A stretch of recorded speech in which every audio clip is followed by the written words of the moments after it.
Hello, welcome to Prose Analyst of Joseph Conrad's Almayer's Folly, Story of an Eastern River, written by Zain Akil Hidayat, edited by Yoga Prasetya Budi, and voice narrator by Said Hassan Ariel Aprianda. Let's begin.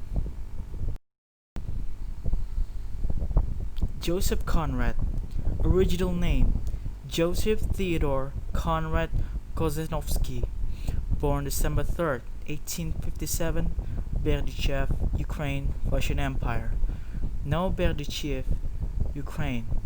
Died August 3rd, 1924. Canterbury, Kent, England.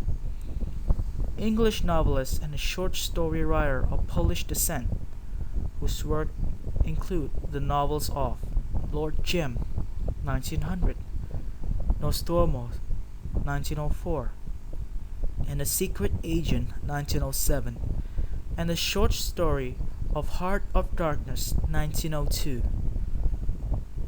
During his lifetime, Conrad was admired by the richness of his prose and his renderings of dangerous life at sea and in erotic places.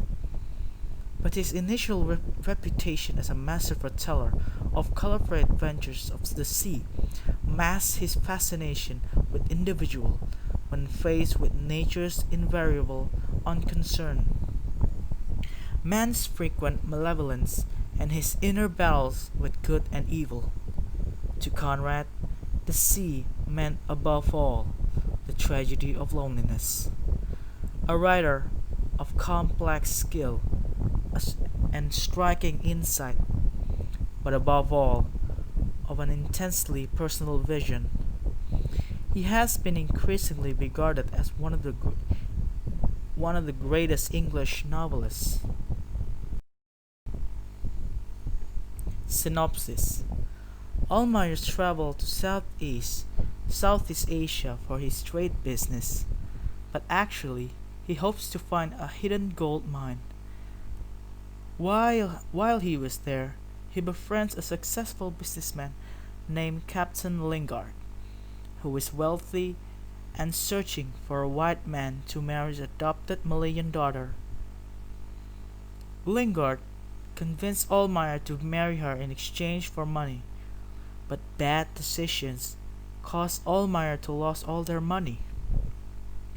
One of those decisions is to build a large house for the British to use during the British invasion. Only the invasion never happens, and the house is never completed. Others make fun of him by calling the home Almayer's Folly.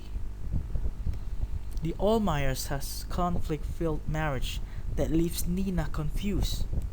She goes away to a European school for 10 years where she is treated poorly by white society, although many white men find her attractive.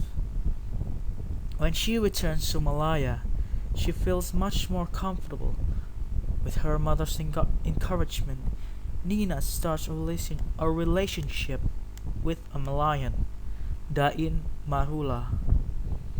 Almayers like Dain because Dain offers to help in search for the gold mine, but Almayers want his daughter to live as a white rather than a Malayan person.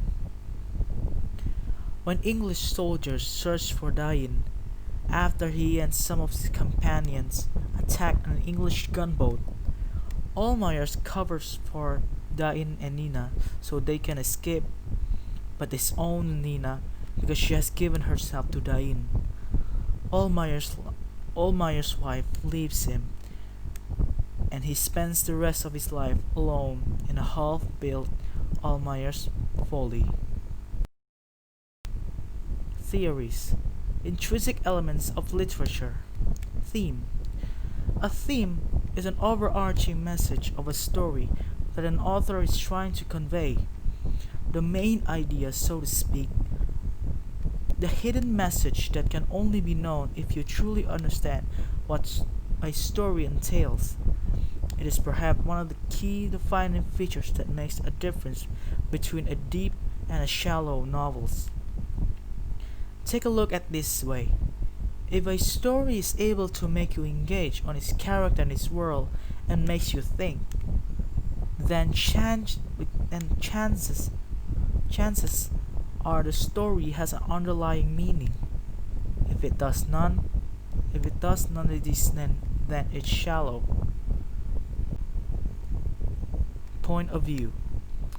Point of view, or POV, is the type of narration that an author is going to use to be able to make us, the reader, see and comprehend the story. There are three kinds of POV. They are: first person, where the narration is done directly by a character of the story; second person, where the narration uses the pronoun you; third person, where a narrator outside the fiction itself tells a story to the reader. Theories. Plot. Plot is the events that happens in the story.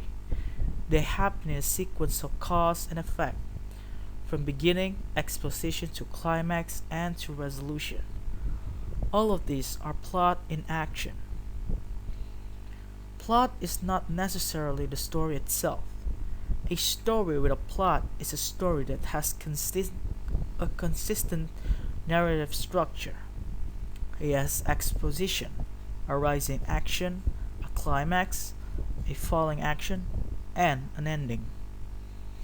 A story without plot is a story that has a majority of its narrative structure missing, or it's barely there. A case of this happening is most prominent in pornography, where you'll hear the sentence "porn without plot" or "porn with plot." Character and characterization. Characters are the actors of the story. Without the characters, then there will be no conflict, and without conflict, there will be no plot. They serve as the medium to drive a story forward, and they don't necessarily have to be human beings. A character is simply something that takes an active role to advance the plot. It can be human, animal, plants, or any kind of inanimate object. Setting. Setting is the place and time in which a story takes place. Setting is important to determine what kind of atmosphere you want in your story. It serves as a background for the plot and the characters that sets up the feel of the story. Example being where if you set your story in an urban city with cloudy skies, you can tell that the story has a depressing tone in it. Conflict. Conflict is an essential element of a story. To create a narrative, it is a problem in a story for characters to solve. As such, conflict doesn't have to be characters versus character. There simply needs to be a problem a character has to face, and this means the problem could come from or other things such as nature, society, or even the character itself if he's facing an internal struggle. Messages. When an author develops a theme for a story, they do so to create a message in the book.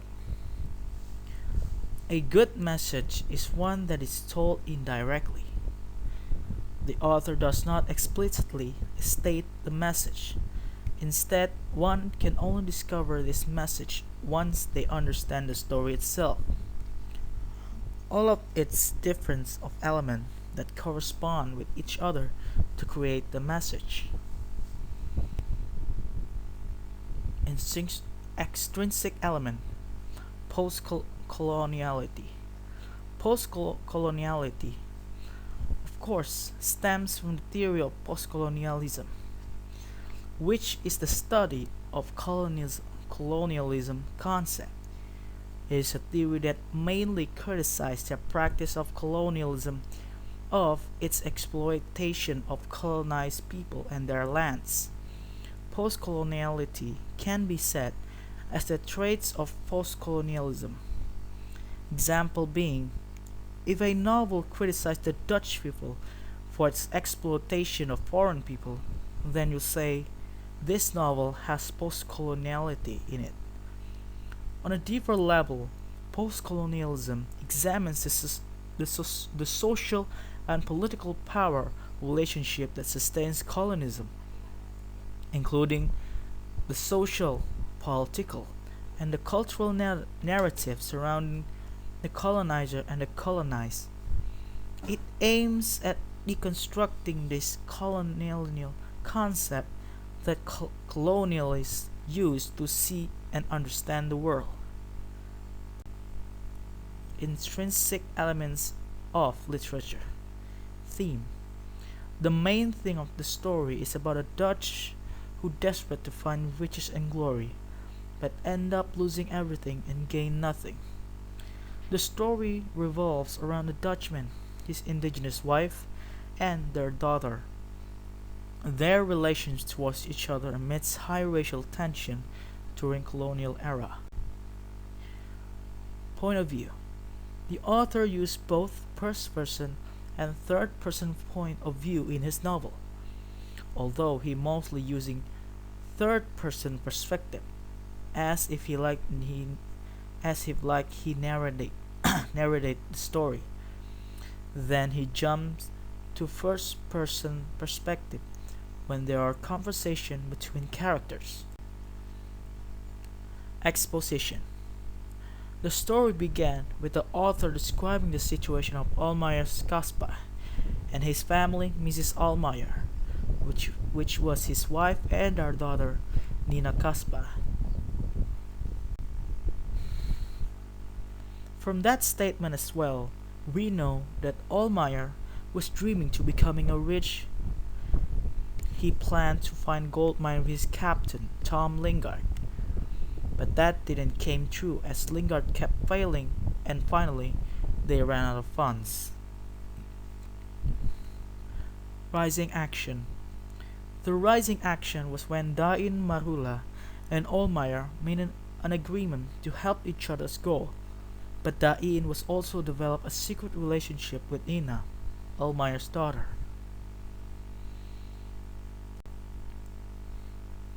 Climax. Mrs. Almayer, who already made an agreement with Dain, told Nina to join with Dain while her father was asleep. She also explained the reason why she should go with Dain.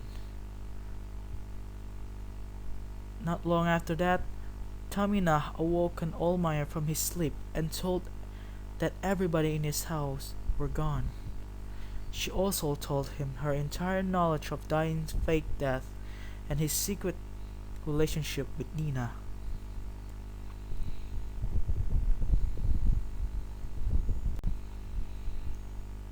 Then Almayer chased them and found that Nina was already with Dain, three of them exchanging conversation, trying to deliver the reason why they did all the things. Falling action. Almayer decided to let them. He also helped them on their way to escape. They made their escape by going to the river's mouth, then went into an island where a boat would pick up Dain and Nina. In that island, he made his last conversation with his beloved daughter before she followed the man of her heart. Resolution.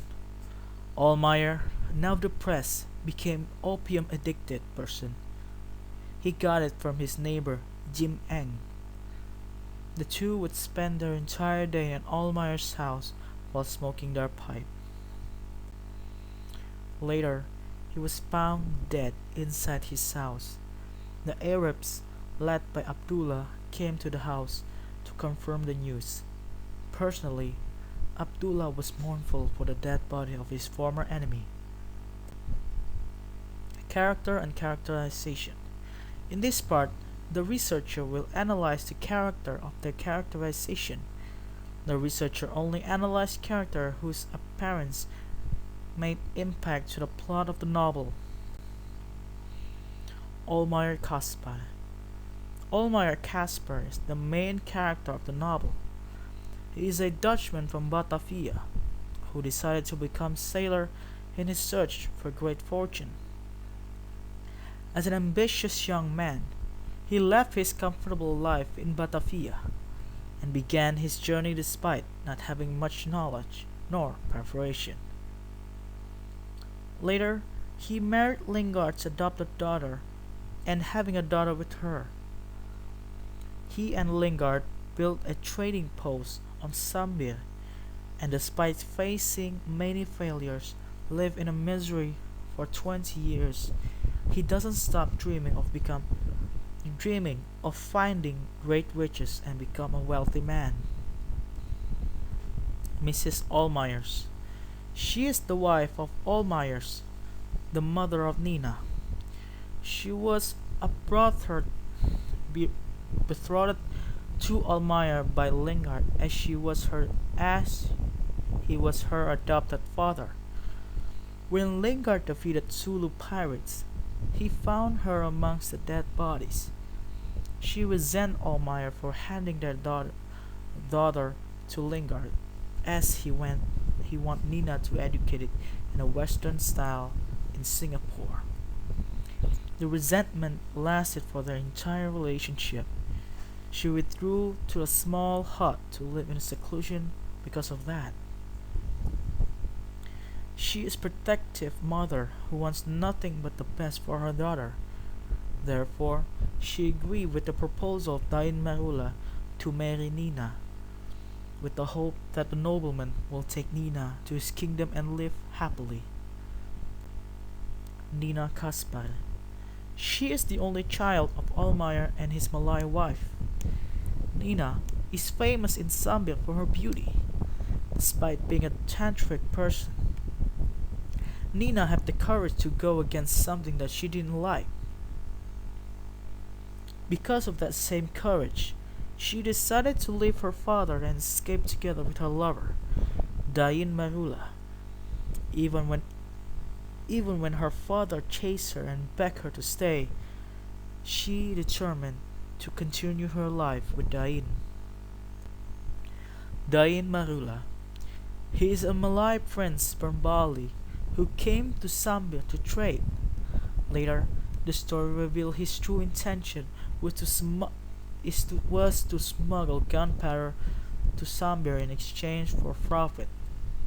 The Dutch authorities chased after him, but thanks to his cunning, he managed to escape and seek protection of Lakamba.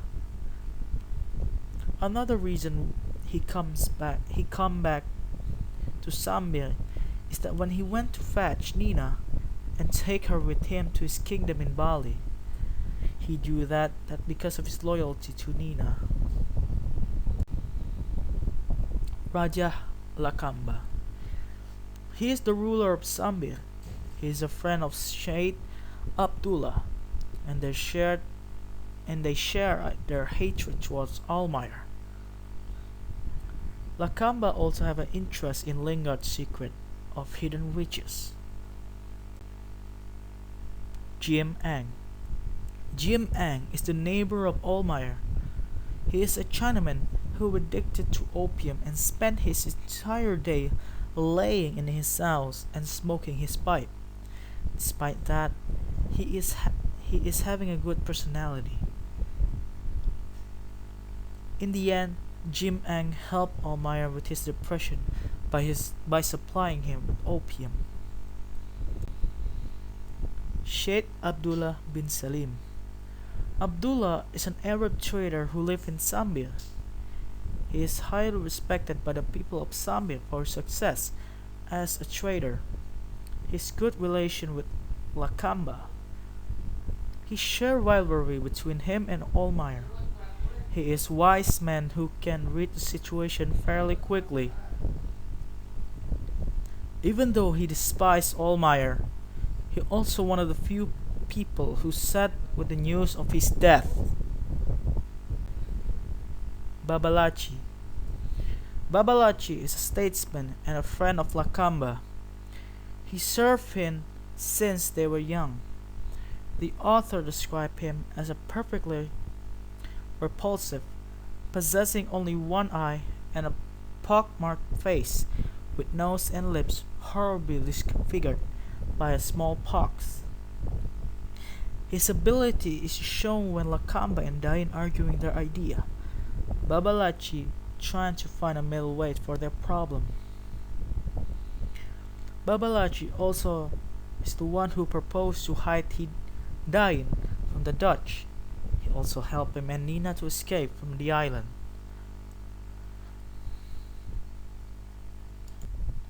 Tamina. Tamina is a Siamese slave girl who belonged to Bulangi. She often go around the village to sell cakes. She also fell in love with Dayan and put jealousy toward Nina. Her jealousy toward Nina's relationship with Dayan led her to working with Sheikh Abdullah as a spy who watched the movement of Nina. After Dayan and Nina escaped, she became more depressed and eventually died. Setting of time. The author doesn't mention the exact time of story, but there is a statement in the novel that explains about Aceh War, 1873 till 1913.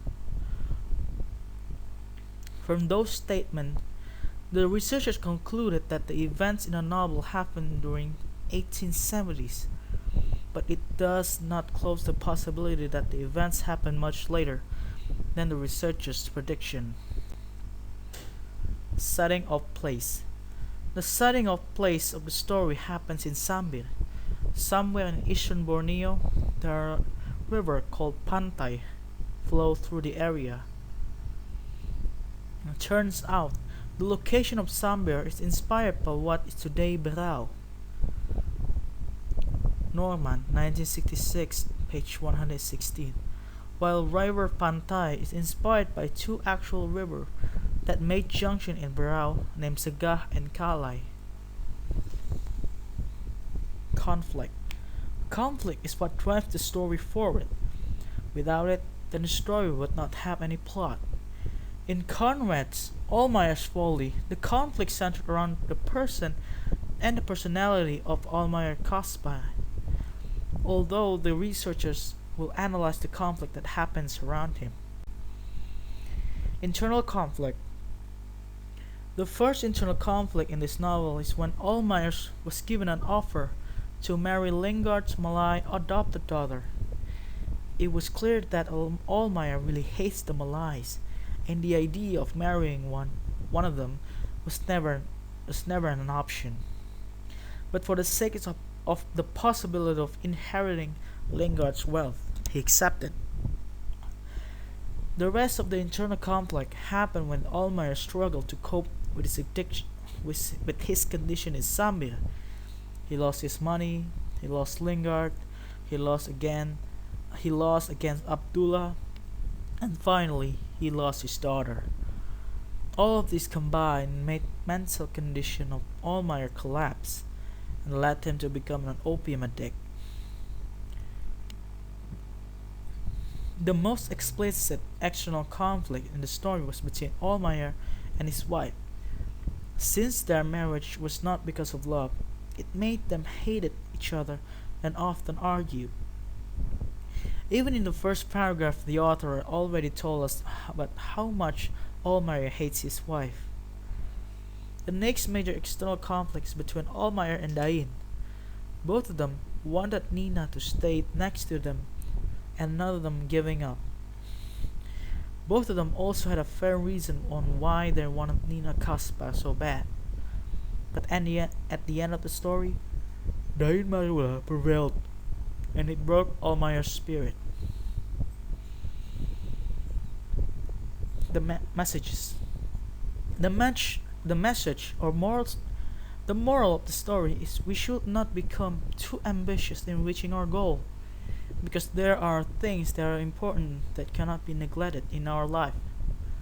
At the end, that ambition could very well turn against us and makes us have a miserable life. Like Almayer, whose goal were to become rich and famous, he neglected his wife and failed to develop a proper relationship with his daughter. His ambition and his total belief Lingard led him to losing his wealth due to funding Lingard's expeditions. From his ambition, becoming wealthy and famous, he ended up losing his family and died as a poor man. Extrinsic element. The post-coloniality in Conrad's Almayer's Folly. If we look at the novel from the perspective of post-coloniality, we can find that the novel was full of racism towards the indigenous people, in this case the Malays. There are a handful of statements that describe the Malay as savage, backwards, and lazy person. For example, even in that statement alone, the word savage got mentioned twice, only to describe a single person. This showed how the Europeans viewed the indigenous at that time period. While the Europeans were described as a far superior compared to the indigenous people, they were described as the one who brings civilization to the savages on the island. The researchers haven't found any proof, if this intentionally by the author, to describe how Europeans viewed the indigenous people, or is it the real view of the author towards them? Whether it was his intention or not, this work of literature is proof of how colonialism penetrates itself so deep in the European mind. By using post-coloniality theories, the writer is able to analyze what is the intrinsic elements, how the European always thought that they were the superior race, and segmenting this statement on how they view the indigenous people by stating that they are lazy and savage, and the idea that they are savior by bringing the concepts of civilized onto the land they conquered. That is all from our group, and thank you very much.